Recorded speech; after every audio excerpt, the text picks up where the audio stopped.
በጣና ገዳማት ላይ የተሰማው ነገር እጅግ በጣም ያሳዝናል። ልንወረስም እንችላለን እየተባለ ይገኛል። የጳጳሱ ልቅሶ ሌላ ጉዳይን አስነስቷል። ከኮሮና የባሰው ቫይረስ አሳሳቢ ደረጃ ላይ እንደደረሰ እየሰማን እንገኛለን። ከእህል ውስጥ ድንጋይ አስገብተው የሸጡ ሰዎች እጅግ በጣም ሁላችንን አስገርመዋል። ገንዘብ የቸገረው ዮኒ ማኛ አሁንም ጉዞን ወደ ኦርቶዶክስ እያደረገ ይገኛል። እነዚህንና ሌሎች ወቅታዊና አስተማሪ ቪዲዮዎችን ይዘናል። ሰላም እንደምናላችሁ ውድ ቤተሰቦች፣ ቸሩ አምላክ እግዚአብሔር የተመሰገነ ይሁን። እኔ እጅግ በጣም ደህና ነኝ። ሁላችሁም እንዳላችሁበት የሰዓት አቆጣጠር እንደምናላችሁ፣ ስለ ሁሉም ነገር እግዚአብሔር ይመስገን ልንል ይገባናል። ዛሬም በወቅታዊና በአስተማሪ ቪዲዮዎች ነው የመጣና ይህንን ቪዲዮ ላይክ አድርጋችሁ ለምትጀምሩ እጅግ በጣም እናመሰግናለን። ባለፈው ቪዲዮአችን ጥያቄ ጠይቀን ነበር። ከመለሱ ሰዎች መካከል እጣ የወጣለት አካውንት ይህ ነው። ባለዚህ አካውንት ከታች በምትመለከተው የቴሌግራም እና የቲክቶክ አካውንቶቻችን ኮንታክት በማድረግ የ500 ብር ካርድን መውሰድ ትችላለህ። ዛሬም በቪዲዮአችን ሽልማት ያለው ጥያቄ ይኖረናል። በጣም ብዙ ርዕሰ ጉዳዮችንም አብረን የምናይ ይሆናል። ቪዲዮአችንን በዚህ እንጀምራለን። ብዙዎቻችን ስጋው ደግሞ እንፈራለን፣ ንስሐን እንፈራለን፣ ካህናትን እንፈራለን፣ መንፈሳዊነትን እንፈራለን። አንዳንዱ ክርስትናን ይፈራል። ይሄ ፍርሃት እያደገ ብዙዎችን ሃይማኖት አልባ አድርጓቸዋል። ራሱን ሃይማኖቱን ይፈሩታል ብዙዎች። አሁን እነዚህ ኤቲስት የሚባሉት ሃይማኖት አልባ ወይም እምነት አልባ የሚባሉት ለምን ከሃይማኖት ውጭ እንደሚሆኑ ታውቃላችሁ? ራሱን ሃይማኖቱን ይፈሩታል። ለምን ሃይማኖቱን ይፈሩታል? ሃይማኖት ፕሪንሲፕል አለው፣ እንደምታውቁት መርህ አለው፣ ህግ አለው፣ ደንብ አለው። ስለዚህ ያለ ህግ መሆን ይፈልጋሉ። ያን አጥሩን ይፈሩታል፣ ቅጥሩን ይፈሩታል፣ መመሪያውን ይፈሩታል፣ ህጉን ማክበር ይፈሩታል። ተገዢ የሆኑ ይመስላቸዋል። ስለዚህ ያስጨንቃቸዋል። በዚህ ምክንያት ከሃይማኖት ይርቃሉ። ይሄ የመጨረሻው ነው።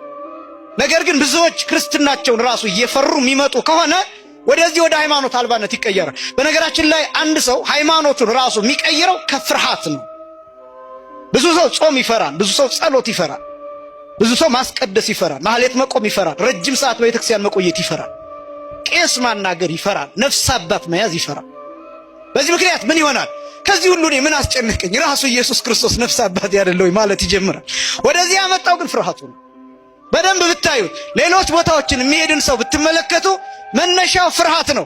እውነቱ እንግዲህ ይህንን ይመስላል። መምህራችን ቃለ ሕይወትን ያሰማልን። አብዛኛውን ከኢትዮጵያ ኦርቶዶክስ ተዋሕዶ ቤተክርስቲያን ወጣው የምናያቸው ሰዎች በቃ ይህንን ፈርተው ነው ጾሙን፣ ጸሎቱን ንስሐ አባት አግኝቶ ለንስሐ አባት የሰሩትን ኃጢአት መናዘዝ የሚለውን ነገር ፈርተው ነው እንጂ እውነት የኦርቶዶክስ ተዋሕዶ ቤተክርስቲያን አስተምሯል ልክ ሆኖ ሳይሆን ቀርቶ አይደለም። አብዛኛዎቻችንም አሁን ላይ ያለንበት ሁኔታ ይህንን ይመስላል። በቃ ንስሐ መግባት እንፈራለን። ቅዳሴ ማስቀደስ አይለኔ የተፈቀደ አይደለም ከውስጥ ገብቶ ማስቀደስ ብለን እንደው እንደ ጀግንነት አፋችን ሞልተን የምናወራ ሰዎች አለና ይህ ሂደታችን ከሃይማኖት እንደሚያስወጣን ልናውቀው ይገባናል። መምህራችን ያስተማሩን እውነት ነው።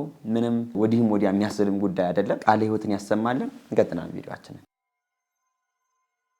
ድንጋይ ከእህል ጋር አያሳየን የለ ይኸው በማዳበሪያ የታሸገ የበቆሎ እህል ጋር አብሮ መጠኑ ትልቅ የሆነ ድንጋይ ተቀላቅሎ ተገኝቷል። በዚህ መልኩ ተጭበርብሮ የሚገኘው ገንዘብ ድንጋይ አያዘንብም ትላላችሁ? ያሳዝናል።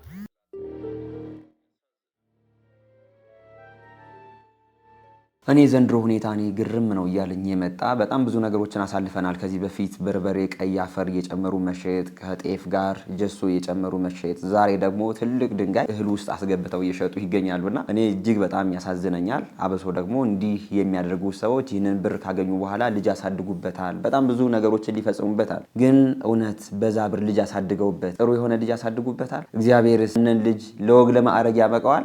ለጊዜው በቃ ኑሯችን ሊሻሻል ይችላል፣ በቃ እንደፈለግ ልንሆን እንችላለን። ነገ ከነገ በኋላ ግን የእጃችን እንደምናገኛት ሁላችንም እናውቀው ይገባል። እጅግ በጣም ያሳዝናል። አብሶ በእንዲህ አይነት ተግባር የተሰማራችሁ ሰዎች ካላችሁ እባካችሁ ለስራችሁ ንስሐ ገብታችሁ ወደ ክርስቶስ መንገድ እንድትመለሱ ብዬ እኔ በዚህ መልእክቴን አስተላልፋለሁ። በጣም ብዙ ባዕድ ነገሮችን ከእንዲህ አይነት እህል ጋር እየቀላቀሉ ሰውን በጣም ለብዙ ህመሞች የሚያጋልጡ በጣም ብዙ ይህንን የሥራ መስክ ያደረጉ ሰዎች አሉና ዘንድሮ ብለን የደረስንበት ሁኔታ ይህንን ይመስላል እንላለን። በዚህ ጉዳይ ላይ ያላችሁን አስተያየት ኮሜንት አድርጉ። እዚህም በላይ ማለትም አያስፈልግም። እንቀጥላለን ቪዲዮአችን። አንተ ተመራረ ዩቱማ በባዩ መሰረት ሊቭ ላይ መጥቼ ይሄው ጆሮዬን ቆርጫለሁ። በጣም ያመኛል ወላሂ። ይሄ ሁሉ ከኔ እየወጣ ያለው ደም ነው። እዚህ ጋር ይታያችኋል። እንዴ አንተ ተመራለ እንዴ? ኳስ እኮ ይሄን ያህል ሲሪየስ እኮ አይደለም። እኔ የሆነ ትቆርጣለህ እንዴ ጆሮን? እንዴ አመልጣሃል በቃ። እና ኧረ ምን ሆነህ ነው ብራዘር? እንዴ ይሄን ያህል ራስን እስከ መጉዳትማ ከደረሰ ኳስ ይቅርብ። ፋራ ለምን ትሆናለህ? ይሄ እኮ ፋራነት ነው። እግዚአብሔርን እንዴ ራስን እንዴት ትጎዳለህ? አንድ ተጫዋች ተሸነፈ ብለህ እንዴ አረ ኳስ እንደዚህ አይደለም። ኳስ ብሽሽቅ ጨዋታ ነው እንጂ እንደዚህ አይደለም። ረፈረፍ የሆነ ደስ አይልም፣ ያስጠላል። የእውነት አልተቆረጠም። አሮ በስ ዘንድሮ እንግዲህ እንደ ሀገር በየትኛው መንገድ እየሄድን እንደሆነ እያየነው እንገኛለን። በዚህ መልኩ ለኳስ ተብሎ ጆሮውን የሚቆረጥ ወጣት ነው አፍርተን የምንገኘው። እሁድ ዕለት የአርሰናልና የማንቸስተር ጨዋታ ነበር። በዚህ ጨዋታ ላይ እንግዲህ ጨዋታው ሳይደረግ ገና በጣም ብዙ ሰው ማንቸስተር ከተሸነፈ እንደዚህ ያደርጋለሁ፣ አርሰናል ከተሸነፈ እንደዚህ ያደርጋለሁ እያሉ በጣም ሶሻል ሚዲያ ላይ ፖስት ያደርጉ ነበር። ከእነርሱም መካከል እንግዲህ ይህ ሰው አርሰናል ከተሸነፈ ጆሮዬን እቆረጣለሁ ብሎ ነበር። አርሰናል 3-2 ተሸንፏል። ሰውየውም ይሄው ሶሻል ሚዲያ ላይ በዚህ መልኩ እንግዲህ ምላጭ ይዞ ደም በደም ሆኖ ነው ያየን የምንገኘው። እኔ እንጃ ብቻ ዘንድሮ ምን አይነት ወጣት ምን አይነት ማህበረሰብ ያፈራ እንደሆነ አላቅም። ፈረንጆቹ ገቢ እንኳን የሚያገኙበት ቢሸነፉ ባይሸነፉ ለነርሱ ምንም የዚህን ያህል በቃ ከጊዜያዊ ሀዘን ውጭ ምንም የሚያደርጉት ነገር የለም። እኛ ግን በዚህ መልኩ አመረን የተሰጠንን አካል እንኳን ቆርጠን እየጣልን እንገኛለንና እኔንን ሰው ሳይ ምን አይነት ድንቁርና በእኛ ላይ ሰፍሮ እንዳለ ነው ተመለከትኩትና በጣም ያሳዝናል። ለኳስ እንኳን በዚህ መልኩ ጆሮን መቆረጥ ማልቀስ እንኳን አያስፈልግም። ልናለቅስ የሚገባው የኛ አሁን ያለንበት ኑሮ አሁን ያለንበት የሰላም ደረጃ እኛ ሊያስነባን ሊያስለቅሰን ይገባል እንጂ በዚህ መልኩ አሁን ያለንበት የሰላም ሁኔታ ግድ ሳይሰጠን ለአንድ የፈረንጅ ክለብ በዚህ መልኩ ጆሮን መቁረጥ ግን ምን አይነት ድንቁርና በሀገራችን ሰፍቶ እንዳለ ያየነው እንገኛለን። በጣም የሚያሳዝን ነገር ነው። እኔ በዚህ ቪዲዮ ከዚህም በላይ ማለትም አልፈልግም። አብሶ ደግሞ ሁላችንም ኦርቶዶክሳውያን የምናደርጋትን ነገር ሁሉ በክርስትና ሚዛን አስቀምጠን ልናያት ይገባል እንጂ እንደው በዚህ መልኩ በማያገባን ነገር ሁሉ ትኩረት እየሰጠን አካላችን ባናጎል መልካም ነው ላለው። በዚህ ቪዲዮ ላይ ያላችሁን አስተያየት ኮሜንት አድርጉ። ሲንቀጥል ከኮሮና በላይ ገዳይ የሆነ አዲስ ስጋት እንደተፈጠረ ተሰምቷል። መድኃኒትም ሆነ ክትባት የሌለው ኒፓ የተባለው ይህ አደገኛ ቫይረስ በህንድ ኮልኮታ አቅራቢያ በድጋሚ ተቀስቅሷል። የዓለም ጤና ድርጅት ቫይረሱን ዓለም አቀፍ ወረርሽኝ የመሆን አቅም አለው በሚል ከፍተኛ ስጋቱን ገልጿል። ይህ ቫይረስ ከሚያዙ ሰዎች መካከል እስከ 75 በመቶ የሚሆኑትን ይገድላል። በአሁኑ ሰዓት በህንድ ውስጥ ሐኪሞችና ነርሶችን ጨምሮ በርካታ ሰዎች በቫይረሱ የተያዙ ሲሆን ከ180 በላይ ሰዎች በክትትል ስር ናቸው። ቫይረሱ ከሌሊት ወፍና ከአሳማ ወደ ሰው የሚተላለፍ ሲሆን በንክኪም ከሰው ወደ ሰው ይሰራጫል። ምልክቶቹ እንደ ትኩሳትና ራስ ምታት ባሉ ቀላል ነገሮች ቢጀምሩም በአጭር ጊዜ ውስጥ በአንጎል እብጠት በማስከተል በ24 ሰዓት ውስጥ ወደ ኮማ ሊያመራ ይችላል። የበለጠ የሚያስፈራው ግን እስካሁን ድረስ ለዚህ በሽታ የተገኘ ምንም አይነት ክትባትም ሆነ ፍጹም ፈዋሽ መድኃኒት አለመኖሩ ነው። የሌሊት ወፎች በየትኛውም ቦታ መገኘታቸው ደግሞ ስርጭቱን ፈጣን ሊያደርገው ይችላል ተብሎ ይፈራል። እንደ ሀገር ለእንደዚህ አይነት ድንገተኛ ወረርሽኞች ምን ያህል ዝግጁ ነን ብላችሁ ታስባላችሁ? ይህንን ሰሞን ከሰማነው አስደንጋጭ የሆነ መረጃ መካከል ኒፓ የተባለ ከኮሮና በላይ ገዳይ የሆነ ቫይረስ እንግዲህ በዓለም ደረጃ አሳሳቢ ሁኔታ ላይ እንደሆነ እየሰማን እንገኛለን። በዚህ ቫይረስ እንግዲህ ወደ ህንድ አካባቢ በጣም ብዙ ሰዎች እንደተያዙ እየተነገረ ይገኛል። ይህ ቫይረስ የሚመጣው አንደኛ ከአሳማ ነው፣ ሁለተኛ ከሌሊት ወፍ ነው፣ ሶስተኛ ደግሞ ከሌሎች እንስሳት ጋር በምናደርገው ንክኪ በዚህ ቫይረስ የመያዛችን እድል ከፍ ያለ እንደሆነ እየተነገረ ይገኛል። ሁላችንም አብሶ ደግሞ ከእንስሳት ጋር በጣም ንክኪ የምናበዛ ሰዎች ልንጠነቀቅ ይገባናል ማለት ነው። እንዲህ አይነት ዘመን አመጣሽ በሽታዎች፣ ቸነፈሮች፣ ቫይረሶች ሲመጡ የዶክተር ትዕዛዝ መስማት እንዳለ ሁሉ እግዚአብሔርን በጾም በጸሎት ከእንዲህ አይነት መዓትና ከእንዲህ አይነት ቸነፈር እንዲያድነን ያው ልንለምነው ይገባናል። ይህንን ሰሞን እጅግ በጣም አስደንጋጭ ከሆኑ ነገሮች መካከል ኒፓ የተባለው ቫይረስ እጅግ በጣም መነጋገሪያ ሆኗል። ሁላችንም ጥንቃቄ እናድርግ። እንቀጥላለን ቪዲዮአችንን። ይኸውልህ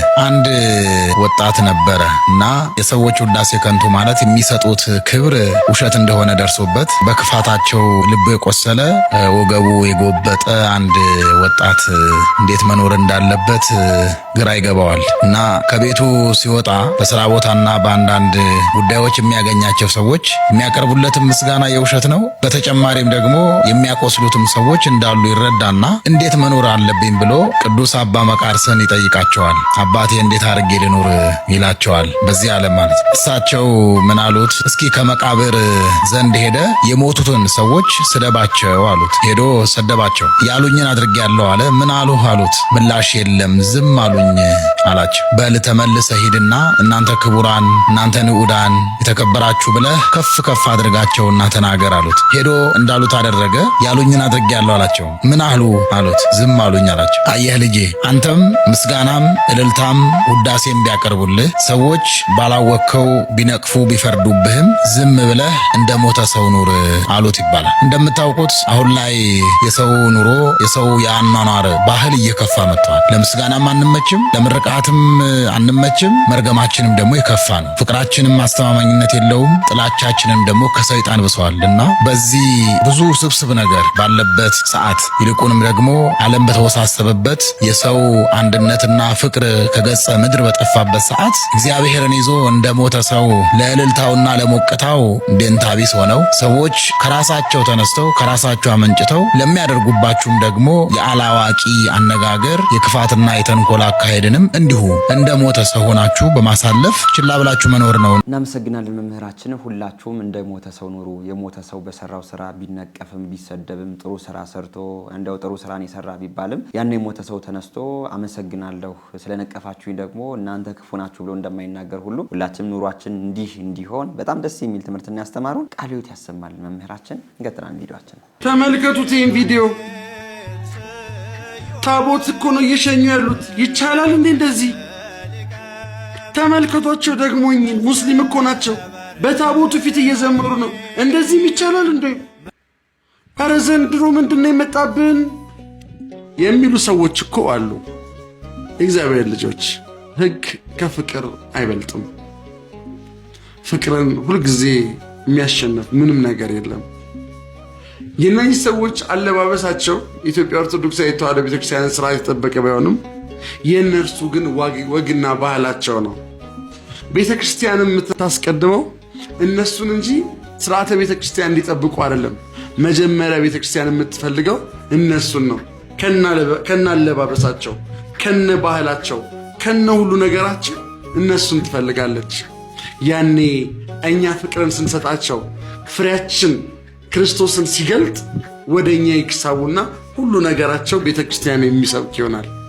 አለባበሳቸውም ይስተካከላል። እኛ አባት ደግሞ ሙስሊም ናቸው። ሙስሊም ሆነው እንዴት እንደዚህ በታቦቱ ፊት ያሽበሽባሉ? ፍቅርና ማን ያውቃል? ሙሉ ለሙሉ ልባቸውን ማርኮ ለመቅደሱ አገልጋይ እኮ ሊያደርጋቸው ይችላል። አያቸው ኦርቶዶክሳውያን፣ ከሕግ ፍቅር ይበልጣል። ፍቅርን እናስቀድም።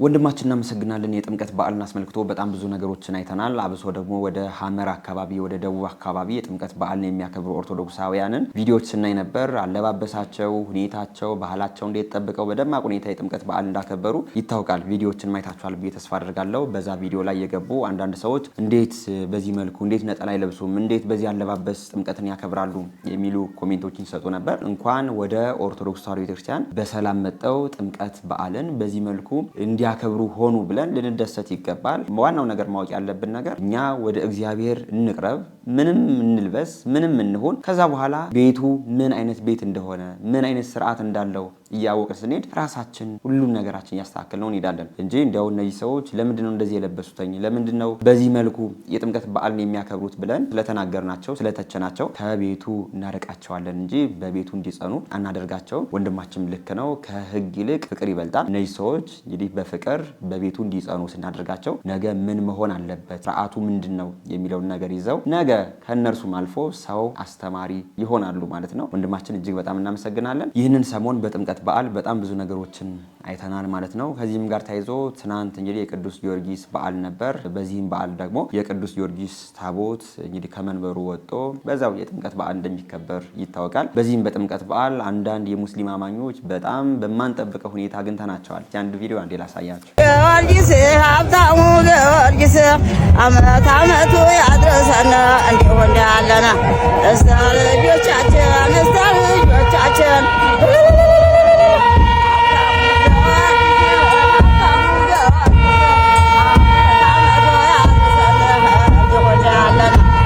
ልጆቻችንን ያቆይልን፣ ቤተሰባችን ይቆይልን።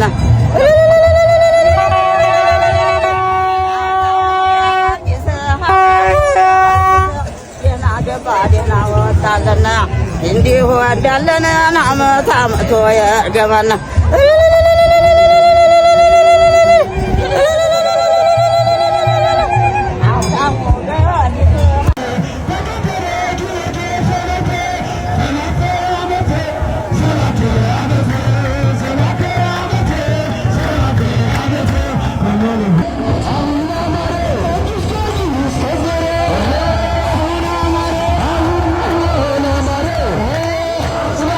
እንዳያችኋቸው ነው እንግዲህ በቅዱስ ጊዮርጊስ በዓል ዕለት ሙስሊም የሆኑት እናትና አባታችን በጥምቀቱ ተገኝተው እናታችን በመዝሙር አባታችን ደግሞ ዋሽንት ይዘው በደማቅ ሁኔታ ሲያሸበሽቡ ነው እያየናቸው የምንገኘው። እንግዲህ አባቶቻችን እናቶቻችን የመጡበት መንገድ የመተሳሰብ የአብሮነት የፍቅር መንገድ ነው። አሁን ላይ ደግሞ ያን መንገድ እንዴት ሆኗል ብለን ጥያቄ ብናነሳ መንገዱ ምን አይነት እንግዲህ የጥላቻ መንገድ እንደሆነ ይታወቃል። ግን ደግሞ የድሮ ፍቅሩን መተሳሰቡን መከባበሩን የያዙ እናት አባቶቻችን ደግሞ በዚህ በጥምቀቱ ተገኝተው እያከበሩና ያየናቸው እንገኛለን። እንዲህ አይነት እናትና አባቶቻችንን እግዚአብሔር እድሜያቸውን ዘለግ ያድርግላቸው። ነገ ከነገ በኋላ በዚህ መልኩ ቀጥለው ፍቅርን መተሳሰብን አብሮ መኖርን የሚሰብኩ ያድርጋቸው እንላለን። በጥምቀቱ በጣም ብዙ ነገሮችን አይተናል። አብሶ ደግሞ በጣም ብዙ የሙስሊም አማኞች ታቦታችን እንኳን በሰላም ገባ፣ ድሮኮ ስናገለግል ነበር፣ አሁን ላይ እርጅና ይዞነ ነው እያሉ ቃል በቃል ሲናገሩ የነበሩ ሰዎች አሉና እንዲህ አይነት ደገኛ የሆኑ የሚያከብሩ ሰዎች እንዳሉ ሁሉ አሁን ላይ ደግሞ በሀገራችን በጣም ብዙ ጥላቻን የሚነዙ የሙስሊም አማኞችም እንዳሉ የሚታወቅ ነገር ነው። እንዲህ አይነት ደገኛ ሰዎችን ግን እግዚአብሔር ያበርታልን እንላለን። እንቀጥላለን ቪዲዮአችንን። አይሾ ስፒድ የሚባል ወጣት ልጅ አሁን ዓለምን በጣም ያነጋገረ ልጅ እሱ ኢትዮጵያን ጎብኝቷል። ደስ ይላል ሀገራችንን ማስተዋወቁ። ግን በዚህ ብዙ ሰዎች ይደሰቱና ጎን ለጎን በቃ ቤተ እምነት ለምን ሄደ? እሱ ብቻ ሳይሆን ቢዮንስ የመጣች ጊዜ ሌሎችም ዝነኞች እንዲህ ሲመጡ ቤተ እምነት ማየት መጎብኘታቸውን በመቃወም የተለያዩ ሀሳቦችን የሚሰነዝሩ ሰዎች አሉና በዚህ ጉዳይ ላይ የእርሱ ሀሳብ ምንድን ነው ለማለት የፈለኩት።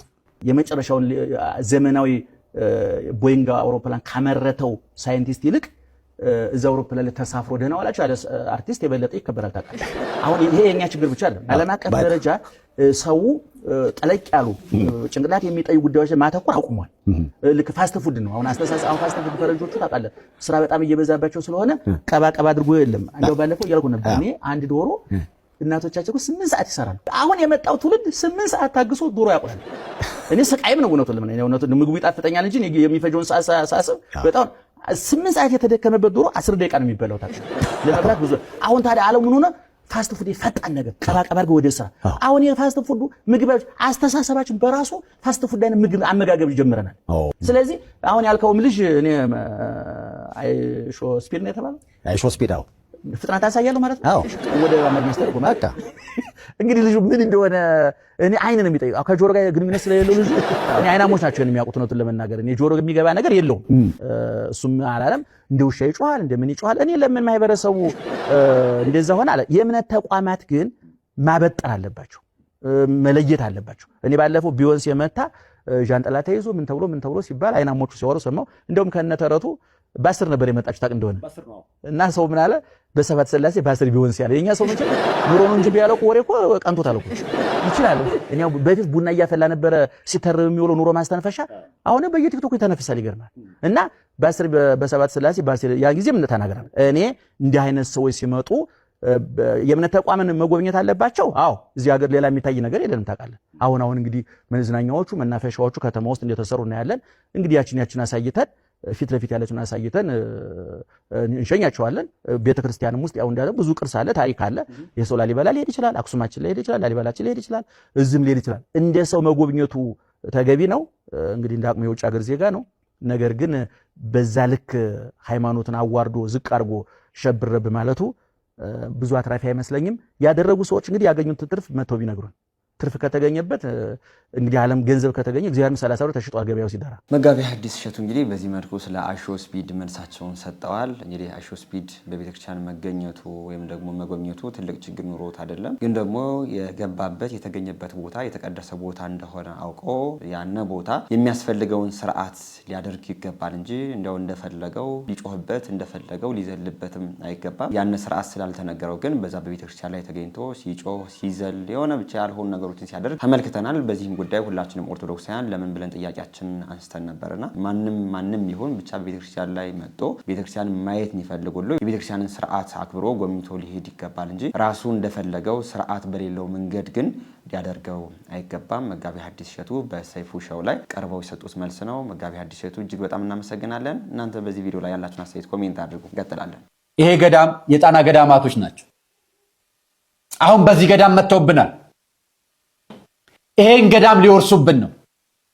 ይሄን ገዳም ወደኛ ሊያረጉት ነው። ወደ ዓለሙ ሊያረጉት ነው።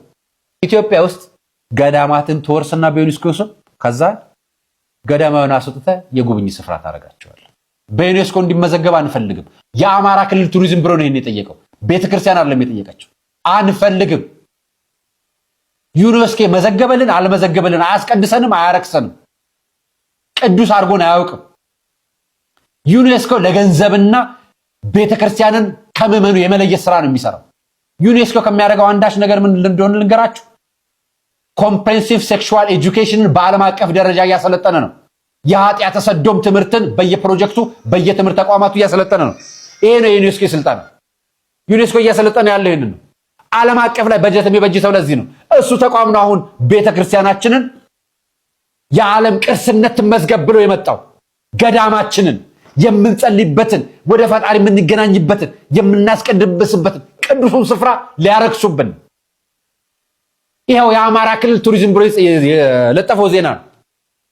ለብስራት ሬዲዮ ተናገረው። በአማራ ክልል የሚገኙ የመስህብ ሀብቶችን በማልማትና በማስተዋወቅ የባህልና ቱሪዝም ኢንዱስትሪውን በማሳደግ የክልሉን ህዝብ ተጠቃሚነት በቤተ ክርስቲያን ነው እንደ ተጠቃሚነታችሁ እናንተ በጸሎታችን ተጠቃሚ ትሆናላችሁ እንደ እናንተ ትርፋችሁ ጸሎተኛውን በማስወጣት ቦታው እዚህ ጸልዩ ነበር ብላችሁ በማስጎብኘት ነው እንደ ትርፋችሁ። እኛ እየተቆጨን እየተንገበገብ ነው። እንጦጦ ማርያም ሂዱ። ቁምጣ ያደረጉ ነጮች ናቸው ጎብኝተው የሚወጡት። ሲጋራ የሚያጨሱ ናቸው ቤተ መቅደስ እየገቡ የሚጎበኙት። ሄዱ የሚጎበኙበት ቦታ ጉብኝት ያለባቸውና በባህልና ቱሪዝም የተያዙ የተባሉ ቅርሶች የተባሉ ቤተክርስቲያኖች ቁምጣ ያደረጉ ነጠላ የማያለብሱ የቤተክርስቲያን ስርዓቱን የማይጠብቁ ናቸው መጥተው የሚጎበኙ። አሃ እያረከሱ ማስቀደስ አለ እንዴ? እያነወሩ ማክበር አለ እንዴ? የለም እኮ። ስለዚህ ገዳማችን ላይ እንዳትነኩብን፣ ውጡልን። ገዳማችንን ከቱሪዝም መስህብ አስወጡልን፣ አንፈልግም። ወንድማችን አርያን እንግዲህ እንደሰማችሁት ነው። በዩኔስኮ ደረጃ የጣና ገዳማት ለማስመዝገብ የአማራ ክልል ቱሪዝም ቢሮ እንግዲህ አሁን ላይ አንዳንድ ስራዎችን እየሰራ እንደሆነ መረጃዎችን ፖስት አድርጎ እያየነው እንገኛለን። ይህ የዩኔስኮ ገዳማቱ መመዝገቡ ጥቅሙ ምንድን ነው ብለን ሁላችንም ኦርቶዶክሳውያን ልናቀርበው ይገባናል። አሁንም ቢሆን ወንድማችን አርያ እንደተናገረው በዩኔስኮ ያሉ በጣም ብዙ ቅርስ የምንላቸው ቦታዎች አሁንም ቢሆን መንፈሳዊ አገልግሎታቸውን እንደ ድሮ እያደረጉ አይደለም። በጣም በብዙ ደረጃ በጣም ብዙ እንጎበኛለን የሚሉ ሰዎችም በዛው በቦታው ተገኝተው ስርዓት የሌላቸውን ነገሮችም እያደረጉበት ነው የሚገኘውና በጣና ገዳማት የሚገኙ በጣም ብዙ ውብ የሆኑ ገዳማት ስርዓታቸውን ጠብቀው ከትውልድ ወደ ትውልድ እናስተላልፋቸው ይገባል እንጂ በዩኔስኮ መመዝገቡ ለእኛ ለኦርቶዶክሳውያን ምንም ጥቅም እስከሌለው ድረስ ገዳሞቻችንን ባናስደፍር መልካም ነው። ይህንን ሰሞን በአማራ ክልል ቱሪዝም ቢሮ እነዚህን ገዳማት በዩኔስኮ ለማስመዝገብ እንቅስቃሴ የተደረገ እንደሆነ የሰማን እንገኛለን። ይህንን ነገር ሁላችንም ኦርቶዶክሳውያንና የሚመለከታችሁ አካላት ትኩረት ልትሰጡት ይገባል። የኛ ገዳማት የኛ ቤተክርስቲያናት በዩኔስኮ ተመዝግበው ለቤተክርስቲያኗና ለኦርቶዶክሳውያኑ ጥቅም እስካላመጡ ድረስ የቤተክርስቲያኗን ስርዓት እስካልጠበቁ ድረስ በዩኔስኮ መመዝገቡ ለገዳማት መጥፋት ነው እንጂ ለገዳማት ለትውልድ መተላለፍ ምንም ጥቅም እንደሌላቸው ልናውቀው ይገባል። ወንድማችን እጅግ በጣም እናመሰግናለን። ይህንን ሰሞን የገዳማቱ ጉዳይ እጅግ በጣም መነጋገሪያ ሆኖ ነበር። እናንተም በዚህ ቪዲዮ ላይ ያላችሁን አስተያየት ኮሜንት አድርጉ። ወደ ቀጣይ ቪዲዮአችን ደግሞ ስንሄድ ይህንን ሰሞን እጅግ በጣም መነጋገሪያ ከሆኑ ጉዳዮች መካከል አቡነ ሩፋኤል እያለቀሱ ቪዲዮ ፖስት ተደርጎ ነበርና የእሳቸው ልቅሶ እንደዚህ ነው ያሉ በጣም ብዙ ሰዎች አስተያየት ሲሰጡ ነበር። እስኪ ቪዲዮን አንዴ አይተነው እንመለስ። ሰኞች መሃል ሆኜ ሰንሰለት ዓለም ሁለት የላትም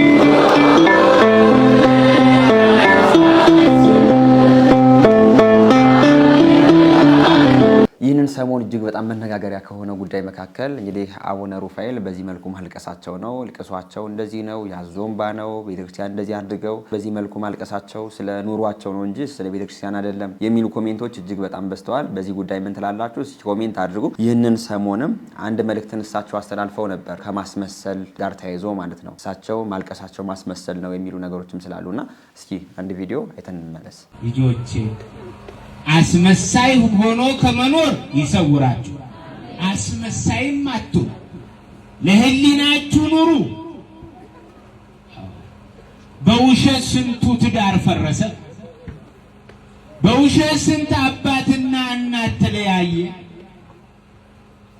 በውሸት የስንት ሰው ህይወት ጠፋ። ግድ የለም ልጆቼ፣ ተገፉ እንጂ አትገፉ፣ ተሰደዱ እንጂ አታሳዱ። ቀላል ነው። ዛሬ አንድ ቀን ነው፣ ነገ ያልፋል። ንብረቱም ያልፋል፣ ገንዘቡም ያልፋል፣ ስልጣኑም ያልፋል፣ ሁሉም ያልፋል። የማያልፈው አንድዬ ብቻ ነው፣ በመንግስቱ ሽረት በባህሪው ሞት የሌለበት። አቡነ ሩፋኤል በዚህ መልኩ ሁሉም ያልፋል ብትገፉም ምን ብትሉም በቃ የማያልፍ ነገር የለም፣ የማያልፈው የክርስቶስ መንግስት ብቻ ነው፣ አስመሳዮች አትሁኑ እያሉ ነው መልእክት እያስተላለፉ የሰማናቸው የሚገኙት። እሳቸው ይህንን መንገድ ይዘውታል ወይ፣ በዚህ መንገድ ነው የሚጓዙት ወይ የሚለው ነገር ጥያቄ ምልክት ውስጥ የሚገባ ጉዳይ ነው። እንግዲህ ሁላችሁም እንደምታስታውሱት እነ አቡነ ሩፋኤልንም ጨምሮ በጣም ብዙ የሚባሉ በዚህ ደረጃ ያሉ ሰዎች ቤተክርስቲያን አሁን ላለችበት መከራና ኦርቶዶክሳውያንም አሁን ላሉበት መከራ ተጠያቂ የሚሆኑት ሰዎች ሰዎች ናቸው። ይህን ነገር ሲናገሩ በማስመሰል ነው ወይ፣ እኛ እንድናዝንላቸው ነው ወይ፣ ወይስ ከስተታቸው ተምረው በቃ ለዛ ነገር ንስሐ ገብተውበት ነው ወይ የሚለው ነገር እነርሱ ነው ይህንን ነገር የሚያውቁት። አቡነ ሩፋኤል ይህንን ነገር ሲናገሩ ግን በጣም ብዙ ሰው ተቃውሞ አድርሶባቸዋል። ለዚህ ያበቃችሁን እናንተ አይደላችሁ፣ ቤተክርስቲያንስ አንገቷን እንድትደፋ ያደረጋችሁ እናንተ ናችሁ የሚሉ ክሶችም አሁን ላይ የመጡባቸው ይገኛሉ። በራሳቸው እንግዲህ ባስተላለፉት ትምህርት ማለት ነውና እናንተ በዚህ ጉዳይ ላይ ምን ትላላችሁ? ያላችሁን አስተያየት ኮሜንት አድርጉ። አሁን ቤተክርስቲያን ላለችበት ውድቀትና አንገት መድፋት ተጠያቂ እንግዲህ እንደሆኑ ይህ የማይካድ ሀቅ ነው። ወደ ቀጣይ ቪዲዮአችን ደግሞ ስንሄድ ሁሌም የስስት ባህሪ ያለው ዮኒ ማኛ ወደ ፕሮቴስታንቱ ቤት እንደሄደ ይታወቃል። አሁን ደግሞ ይህንን ሰሞን ገንዘብ ጨርሷል መሰል ወደ ኦርቶዶክስ ቤት ለመምጣት ረጉድ እያለ ያየነው እንገኛለን። እርሱ መምጣት ትልቅ መነጋገሪያ ሆኖ ሳይሆን ግን እኛ ኦርቶዶክሳውያን ምን ማድረግ አለብን የሚለውን ነገር ማወቅ ስላለብን ነው የእርሱን ጉዳይ ይዤ የመጣሁት። ቪዲዮን አይተን አንዳንድ ጉዳዮችን የምነጋገር ይሆናል። የቅድስት ድንግል ማርያም የቱን መዝሙር ነው የምትፈልጉት? ንገሩኝ። እኔን ስደበኝ፣ እኔ ጣጣ የለኝም። ቅድስት ድንግል ማርያምን መውደድ ኃጢአት ከሆነ ፈንዳና ሙት። እሷን ማመስገን ብጽዕት ይሉሻል ተብላ የተመሰገነች ሴትን ማመስገን ኃጢአት ነው ካልከኝ አምላክ አላልኳትም። ኃጢአት ነው ካልከኝ አንተ ፓስተርን እያመሰገን ታንቀሙት። ንገሩኝ፣ የትኛው መዝሙር ነው? ሰላም ለኪ የሚለውን በአናት ተተከል፣ እየሰማኝ ነው። ሰላም ለኪ የሚለውን መዝሙር እከፍተዋለሁ።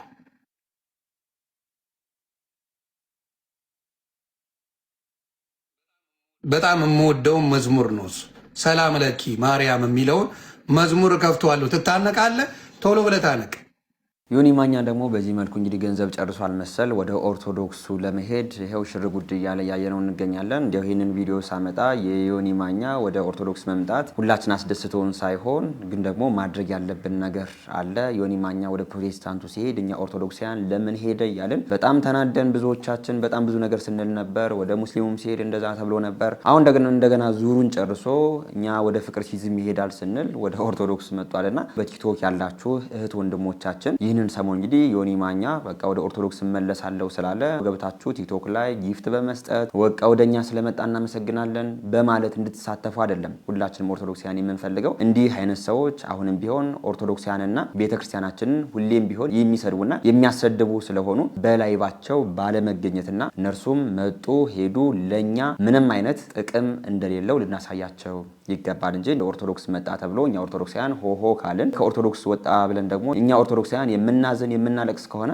አሁንም ቢሆን ችግሩ ያለው ከኛ ከኦርቶዶክሳውያን ነው። እንዲህ አይነት ሰዎች ክርስቶስን እውነተኛውን መንገድን ሳይሆን የሚፈልጉት ገንዘብ ነው የሚፈልጉት። በፕሮቴስታንቱ እንግዲህ ከ4 ወር በፊት ነው ከ5 ወር በፊት ወደ ፕሮቴስታንቱ ሄዶ ነበር። ያገኘውን ብር ጨርሷል መሰል አሁን ደግሞ ወደ ኦርቶዶክስ መጥቶ ገንዘቡን ለመሰብሰብ ነው ዝግጅት ያደረገው። በጣም ከብዙ የፕሮቴስታንት ፓስተሮች ጋር ተጣልቷል። እነ ትዝታውም እንግዲህ ሲረግሙትም እየሰማን ነበር። እስኪ የትዝታውን እርግማን አንዴ በዮኒ ማኛ ላይ አንዴ አሰምቻችሁ ልመለስ። ይሄ የጸለየልህ ጴንጤ ይጸልይብሃል። ይሄንን ወቅ እደግምልሃለሁ። የጸለየልህ ጴንጤ በሙሉ እየረገመ ይጸልይብሃል።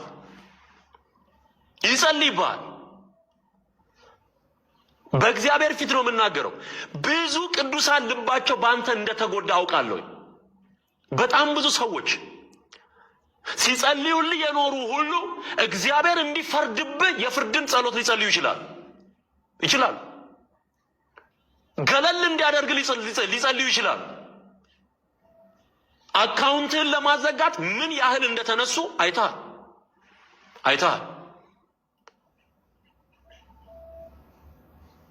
ቤተ ክርስቲያን ተስማምታ ትጸልያለች። ይህንን ወቅ የነ ትዝታውና የዮኒ ማኛ ፍቅር እዚህ ላይ ተጠናቋል። ዮኒ ማኛ ከ4 ወር በፊት ወደ ፕሮቴስታንቱ ሄድኩ ሲል ከትዝታው ጋር ሆነው በጣም ብዙ ነገር ሲያጥላሉ ሰምተናቸው ነበር። አሁን ላይ ደግሞ ዮኒ ማኛ በዛ ያገኘውን ብር ስለጨረሰ ወደ ኦርቶዶክሱ ለመምጣት በዚህ መልኩ እንቅስቃሴ ሲያደርግ የጸልይልኝ ጴንጤ አሁንም ቢሆን በጸሎቱ ይረግመሃል፣ ስርዓት ያዝ እያለው ነው እየሰማን የምንገኘውና ይህንን ጉዳይ እንዲያው ርዕስ እንድናረገው ሳይሆን ዮኒ ማኛ ለኛ የቤተክርስቲያን መጣ ሄደ የሚጠቅመውም ምንም ነገር የለም። ሁላችንም ማወቅ ያለብን ይህ ሰው ትኩረቱ ገንዘብ ነው። ቤተክርስቲያን መጥቶ እኛ እንኳን መጣ ብለን ጊፍት እንድንሰጠው ነው እንጂ የእውነተኛውን መንገድ ክርስቶስን ፈልጎ እንዳልመጣ እንድታውቁት ብዬ ነው ይህንን ጉዳይ ያመጣሁት እንጂ ዮኒ ማኛን ጸባይ የማያውቅ ሰው አለ ብዬም አላስብም። ግን ዮኒ ማኛ በዚህ መልኩ እንቅስቃሴውን ጀምሯል ለማለት ነው። በጉዳዩ ላይ ያላችሁን አስተያየት ኮሜንት አድርጉ። እንቀጥላለን ቪዲዮአችንን። ከተማዋ አድጋለች፣ በልጽጋለች፣ ደስ ታሰኛለች። ለስጋ ማለቴ ነው።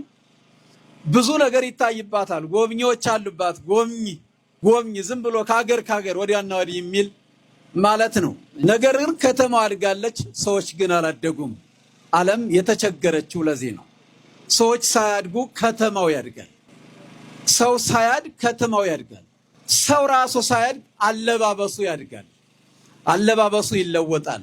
ልብሱ ብቻ ያደገ እርሱ ግን ያልተለወጠ እግዚአብሔርን ካላወቁ ማደግ የለም። ካደጉም ቢያድጉም ይጠፋሉና መምህራችን ቃለ ሕይወት ያሰማልን። እንግዲህ ማደግ ማለት ምን ማለት እንደሆነ በዚህ መልኩ ነግረውናል። ማደግ ማለት እግዚአብሔርን አውቆ በእግዚአብሔር መንገድ መኖር ነው። ቃለ ሕይወትን ያሰማልን። እንቀጥላለን ቪዲዮአችን። ተው ወገኖቼ ተው። የምትጠሉት ማንም ሰው እንዳይኖር፣ የምትንቁት ማንም ወገን እንዳይኖር፣ የምትጸየፉት ማንም እንዳይኖር ክርስቶስን እንደተጸየፋችሁ ቁጠሩት። በማተባችሁ ተለካኩ እንጂ በቋንቋችሁ ትለካካላችሁ። ኢየሱስ ክርስቶስ አንድ ያደረጋችሁ አክቲቪስት ይለያችኋል። ዘመን የማይለውጠው አንድ ካደረጋችሁ ዘመን የሚለያያቸው ይለያዩዋችኋል። ተው እንጂ ምዕመናን ተው፣ ግድ የለም። ይሄ እንኳን ለሰማያዊ ሕይወት ለምድራዊ ሕይወት እንኳን እንዳልጠቀመ ይሄው እያያችኋል። እምታምኑ እመኑ፣ ይልቅ አፍቅሩ፣ ይልቅ ውደዱ፣ ይልቅ ሰብስቡ፣ ይልቅ ተጎራረሱ። አሳዩአቸው፣ ንገሯቸው። ጸብጫሪዎችን፣ ነገረ ሰሪዎችን፣ ህዝብ ከህዝብ የሚያጣሉትን ክፉ ካልሆነ በቀር ደግ የማይቀናቸውን ንግግራቸው መረረን የመረረውን ከቻላችሁ ዋጇቸው፣ አሸንፏቸው። በማስተማር በመጸለይ አልቅሱላ። ወድጄ አማራ አሉ፣ ወድጄ ኦሮሞ አሉ፣ ወድጄ ጉራጌ አሉ። ወድጄ ባልሆንኩት ነገር ሲፈረድብኝ አላሳዝናችሁ? ማን መርጦ ይሆናል? እና ተጸየፉት፣ ይህን ሐሳብ ተጸየፉ። የአበባ ምንጣፍ መስላችሁ እንደ እግዚአብሔር ደስ የሚያሰኙ በውድ ዋጋ የተገዛ ሽቱ መስላችሁ እንደ ለእግዚአብሔር መዓዛ የሚሆኑ የጻድቃን መዓዛ የእግዚአብሔር ጸጋ ነው። የእግዚአብሔር ደግሞ በጎ መዓዛ ሆኖ የሚቀርበው ሽቱ የጻድቃን እንባቸው ነው። ትሕትናቸው፣ መዋረዳቸው፣ መከራቸውን እግዚአብሔር እንደ በጎ መዓዛ አድርጎ ይቀበለው። እንደ አቤል መስዋዕት ወዶ የሚቀበለው ትልቁ መስዋዕት የቅዱሳን እንባ ነው። በኃጢአቱ ምክንያት የሚያለቅስን ሰው እግዚአብሔር እንዲያደርገው ይቀበለው፣ ወዶ ይቀበለዋል ያንን እንባ። ዳዊት ሁልጊዜ እንባዬ ዘወትር በፊቴ ሌሊትና ቀን ምግብ ሆነኝ ይላል። እግዚአብሔርን በምን እታረቀዋለሁ ብላችሁ አስባችሁ ከሆነ የምትታረቁት በእንባ ነው ወገኖቼ። በውድ ዋጋ ከገዛችሁ ሽቱ በላይ እግዚአብሔር እንደሚያሽተው ታውቃላችሁ። በውድ ዋጋ ከገዛችሁት ሽቱ በላይ፣ በውድ ዋጋ ከተገዛ ምንጣፍ በላይ እግዚአብሔር ቤት ውስጥ ልባችሁን ብታነጥፉ፣ ነፍሳችሁን ብታነጥፏት፣ ብንዘረጋት፣ ነፍሴን ዘረጋዋት ይላል። ሁለት ሴቶች ያስቀኑኛል በመጽሐፍ ቅዱስ። 12 ዓመት ደም ይፈሳት የነበረችው ሴትና እግሩን እያጠበችው በእንባ ትስመው የነበረችው ሴት በፈሪሳዊ ስምዖን ቤት የተገኘችው ሁለቱ ሴቶች የሚገርም ትህትና ነው ያላቸው። ከኋላ ነው የመጡት፣ ከፊት እንኳን አይደለም። ጸጋውን ለማግኘት በረከቱን ከኋላ ነው። ትህትናቸውን እዩት። በፊቱ ለመቆም አልበቃሁም ብለው ከኋላ መጣው። ያችን ከኋላው መጣ፣ ልብሱን ነካች፣ ዳነች። እምነቷ ይሄን አደረገላት። ትህትናዋ ረዳት። በፊቱ ያቆማት በኋላ ነው። እምነቷ እንዲገለጥ፣ ስራዋ እንዲገለጥ፣ ትህትናዋ እንዲገለጥ ስለፈለገ ወደፊት አመጣት። እግዚአብሔር ያስቀድምሃል እኮ ምን አለፋህ፣ ምን አታገለህ? ካልቀደምኩ ብለን በራሳችን ጥበብ፣ በራሳችን ጉልበት፣ በራሳችን አይምሮ ተደግፈን ካልቀደምኩ ብለን መከራ መናይ። ከሰባኪዎች የመጀመሪያ ስም የኔ ካልተጠራ፣ ከዘማሪዎች የኔ ካልተጠራ፣ በመቅደሱ ፊት ለፊት እኔ ካልቆምኩ እግዚአብሔር ከኋላውም እኮ ያያል። ከኋላም ብንቆም መልሶ እሱ ወደፊት ያመጣናል። ያችኛዋም ሴት ኃጢአት ያስመረራት ሴት ስለነበረች በፊቱ መቆም አልቻለችም፣ ፈራች። ከኋላ መጣ ነው እግሩን ያገኘችው። እሱ ግን ከኋላም ሆና ይመለከታት ነበር። የትም ብንሆን እኮ እግዚአብሔር ነው። ግን በትህትና ሆነን ከመጣን ነው ክርስቲያኖች። ስናለቅስም በትህትና በፍርሃት በመተው ሊሆን ይገባል። እንዲህ ሲሆን እግዚአብሔር ይምረናል። ለመምህራኖቻችን እግዚአብሔር የአገልግሎት ዘመናቸውን ያርዝምልን። በጣም ደስ የሚል ትምህርትና ያስተማሩን የዛሬ ቪዲዮቻችን እነዚህ ይመስሉ ነበር። ወቅታዊና አስተማሪ እንደነበሩ አልጠራጠርም። ያላችሁ አስተያየት የማስተካክለው ነገር ካለ ኮሜንት አድርጉኝ። ሁሌም ቢሆን ለማስተካከል ዝግጁ ነኝ። ዛሬም እንደ ሁሌው ጥያቄ አዘጋጅተናል። ጥያቄው የ500 ብር ካርድ ያሸልማል። የዛሬው ጥያቄ ምንድነው? ጥያቄውን አይተን እንመለሳለን። የዛሬው ጥያቄያችን ጌታችን መድኃኒታችን ኢየሱስ ክርስቶስ ከሙታን ተለይቶ ከተነሳ በኋላ በምድር ላይ ስንት ቀን ቆየ የሚል ጥያቄ ነው። መልሱን ኮሜንት አድርጉ። የመለሱ ሰዎችን ሰብስበን እጣውጥተን ተሸላሚ የምናሳውቅ ይሆናል። ጥያቄው እጅግ በጣም ቀላል ነው። ይህንን ቪዲዮ ላይክ አድርጋችሁ ያልጀመራችሁ ሰዎች አሁንም ቢሆን ላይክ አድርጉ። ላይክ ያደረጋችሁ እጅግ በጣም እናመሰግናለን። ለቻናሉ አዲስ የሆናችሁ ሰዎችም እኔ ተመስገን ነኝ። ይህንን ቻናል ሰብስክራይብ በማድረግ ቤተሰብ ሁኑ። እናንተም ቢቀርቡ የምትሏቸውን ቪዲዮዎች ከታች በምትመለከቷቸው የቴሌግራም እና የቲክቶክ አካውንቶቻችን ላኩልን። አይተን ወደ እናንተ የምናቀርባቸው ይሆናል። በሌሎች ወቅታዊና አስተማሪ ቪዲዮዎች እስከምንገናኝ እኔንም እናንተንም ቸር ያቆየን። ተልጎሎበታል ብልሰት ንቀ ለዚህ ያደረስከ